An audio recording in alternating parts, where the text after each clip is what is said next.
Charlie Chaplin अंग्रेजी हास्य कलाकार, फिल्म निर्माता और संगीतकार थे जो कि मौनी युग में प्रसिद्ध थे। मौनी युग वो युग था जब फिल्मों में आवाज़ नहीं हुआ करती थी, सिर्फ उन्हें देखा जा सकता था। ये 20वीं शताब्दी में बहुत बड़े कलाकार हुआ करते थे। चार्ली चैपलिन ट्रम्प करके चलने का अभिनय करते थे, जिसके लिए वे विश्व में प्रसिद्ध थे और फिल्म इंडस्ट्री के इतिहास में बहुत से महत्वपूर्ण कलाकारों में से एक थे। चार्ली चैपलिन का कैरियर उनके बचपन से लेकर उनकी मृत्यु के 1 साल पहले तक यानी 75 साल तक चला और ये चापलूसी और विवादों में भी घिरे रहने वालों में से थे। तो चले जानते हैं इस महान हास्य कलाकार के बारे में। चार्ली चैपलिन का जन्म 16 अप्रैल 1889 को लंदन, इंग्लैंड में हुआ था। उनके माता का नाम हन्ना चैपलिन और पिता का नाम चार्ल्स चैपलिन सीनियर था। उनके माता पिता संगीत हॉल में काम करते थे। सन 1891 में चैपलिन के माता पिता अलग हो गए थे। इस कारण उनका बचपन गरीबी में ही गुजरा। आर्थिक तंगी की वजह से 9 साल की उम्र में ही चैपलिन ने काम करना शुरू कर दिया था। 13 साल की उम्र में उनकी पढ़ाई भी छूट गई थी। सन 1914 में चार्ली चैपलिन ने अपने फिल्मी करियर की शुरुआत की।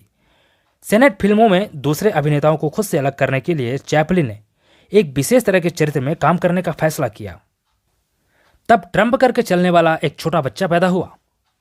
जनता को यह अभिनय बहुत पसंद आया। अगले 1 साल में चैपलिन 35 फिल्मों में दिखाई दिए।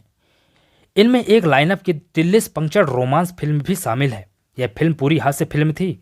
इस कॉन्ट्रैक्ट को खत्म करने के लिए चैपलिन सन 1915 में इस्सा नई कंपनी में काम करने लगे, जहां उन्होंने $1250 प्रति सप्ताह स्वीकार किया।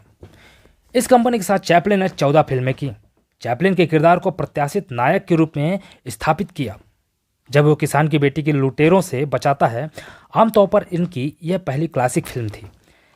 26 साल की उम्र में वह एक सुपर स्टार था और वह अपने बूढ़े बिल्ले दिनों से दूर हो गया था। वे म्यूचुअल फंड कंपनी में चले गए, जहां उन्हें $670,000 पर साल भुगतान मिलता था। इन पैसों ने चैपलिन को अमीर आदमी बना दिया था, लेकिन उसे यह नहीं मालूम था कि वह अपनी कलात्मक ड्राइव की पटरी से उतरने लगा है। म्यूचुअल कंपनी के साथ उन्होंने बहुत ही अच्छा काम किया, जिनमें उन्होंने सन 1916 में 1 AM, द रिंग, द वगाबोंड और सन 1917 में इजी स्ट्रीट फिल्में की। अपने काम के माध्यम से चैपलिन परफेक्शनिस्ट के रूप में जाने जाने लगे। उनके इन प्रयोगों से उन्हें अपार प्यार मिला। उनके लिए ये समझना मुश्किल था कि वे एक मुख्य अभिनेता वाली फिल्म से शुरुआत कर रहे थे। फिर उनको एहसास हुआ कि वे अपनी कास्टिंग में गलती कर रहे हैं और उन्होंने कुछ नया करने की फिर से ठान ली। 20वीं शताब्दी में चैपलिन का करियर और ज़्यादा बढ़ने लगा। सन 1972 में चैपलिन को फिल्म संगीत के लिए ऑस्कर से सम्मानित किया गया था। उन्हें इस ऑस्कर पुरस्कार के लिए जनता द्वारा इतिहास में सबसे लंबे समय तक खड़े होकर अभिवादन से नवाजा गया। तो दोस्तों, आपको यह जानकारी कैसी लगी? कमेंट